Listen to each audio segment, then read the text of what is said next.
working class people. Thank you, sir. Sri Kalikesh Narayan Singh.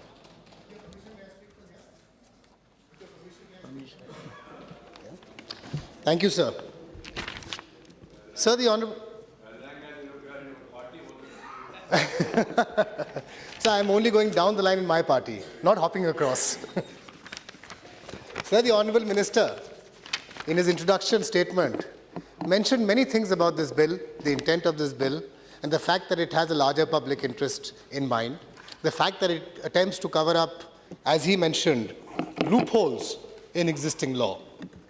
And the reasoning behind the amendment in the written text says that the nationalization of the textile undertaking, a large sum of money has been invested with a view to making the said textile undertakings viable, which is why the government claims that this amendment has been brought to light.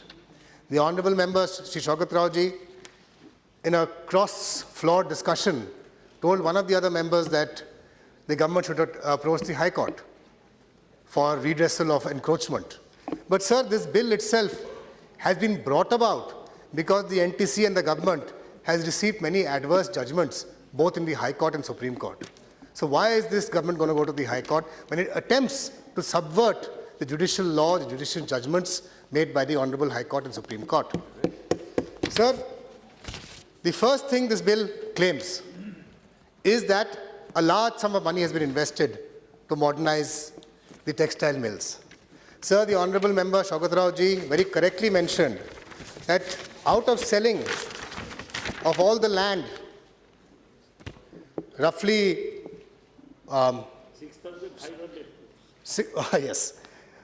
6,551 crores has been realized by the NTC as yet. However, only 1,391.24 crores has been spent for modernization and revival. Where is the rest of the money gone? If you claim that you are selling the land which originally belonged to private mill owners, which was leased by individuals to those private mill owners who have won cases in court, which have given that land back to the private owners or, for that matter, to the original leaseholders, and you are selling that in the larger public interest, where is the other 5,200 crores gone? Why has the government not spent that 5,200 crores to revive sick mills, to raise the living standards of the employees, of the people who've actually lost jobs in that area? Sir, let us look at a little bit about the history of NTC. Shaukat Rao Ji has mentioned a lot of that. 119 mills were nationalized since 1968, since its inception. 78 of them have been closed down. 24 of them have been attempted to modernize and revive. Sir, the NTC still has freehold land of about 641.98 acres. Some more land, leasehold land, which is 593.14 acres. Therefore, the total surplus land with NTC still is 1,235.12 acres. Now, this land, the leasehold land, was given to NTC under a lease which is expired. Right to property is no longer a fundamental right. However, under the Articles of Constitution, it still exists. And the Supreme Court has upheld that. The Supreme Court, in its judgment, 2011, in a case against Podar Mills, which is a prime land located in Mumbai, upheld that the NTC is not central government, it's a public sector unit, it cannot represent to be the central government, and it cannot hold land in perpetual continuance of the lease which was given to it once the lease time expires. This ordinance has been brought about to repeal that. Now, I would have been okay because the end would justify the means. The means in this case is, in my view, flawed. Because even when the Prime Minister and the Finance Minister was talking about the GAR, the retrospective taxation clauses, they said this government will provide stability of progressive regime. They said we will not have any retrospective tax amendments. However, in your amendment under clause 7A, clause 7 subclause A, which states the provisions of this act as amended by the Textile Undertaking Nationalization Law, Amendment and Validation Act 2014, shall have and shall be deemed always to have effect for all purposes, as if the provisions of this Act, as amended by the said Act, had been in force at all material times. Where is that stability of regime gone? I thought you were committed. I thought this government was committed to have no retrospective taxation, no retrospective changes. However, not only have you brought a law which will repeal the judgment of the highest apex court of this body, you are doing it retrospectively. I could have understood, I could have forgiven it if you had done it for the larger interest of the public. But what is the NTC doing? All it does, sir, is sell land. All it has become is become an agent as a middleman for selling land, for making sure malls and residential complexes come up in the city of Bombay and otherwise.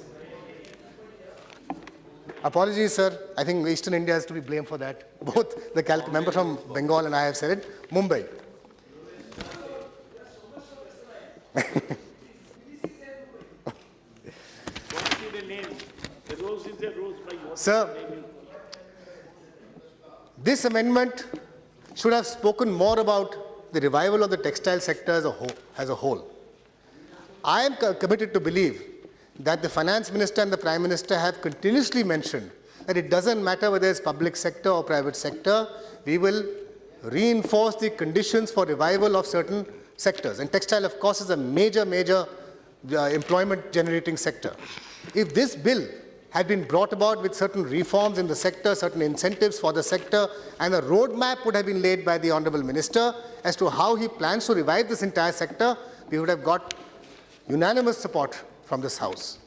However, a bill which brings about repealment of judicial pronouncements, which takes away ownership from private individual, vests into public sector units for the sole purpose of selling that money, not all of which is invested back into the revival of these textile units, is something which I think is morally incorrect, is legally incorrect, and I, for one, cannot support it.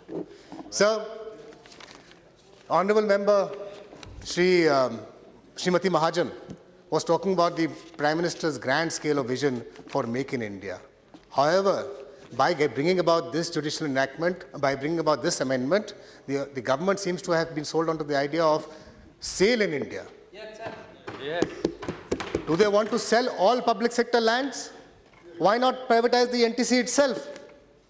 That's a more holistic way of looking at the entire subject. What is the purpose of selling piecemeal land and machinery when you don't use more than 15%, 20% of that amount for the revival of the textile sector itself? Where is the grand master plan that this government is supposed to have? The so-called employment generating model of Gujarat? Why has that not been replicated in the government of India? Where is the mismatch? Is the pressure of the real estate lobby very high, and does the government want the benefits to go to NTC? Is there a vested interest in this entire transaction? That's something which I would like to know from the Honorable Minister. Can this amendment be challenged under constitutional provisions in the Supreme Court, especially when the Supreme Court has ruled on certain premises in many cases? The Podar Mill case, the Elphinstone case, and I've got a number of cases which I've written down which I don't want to mention.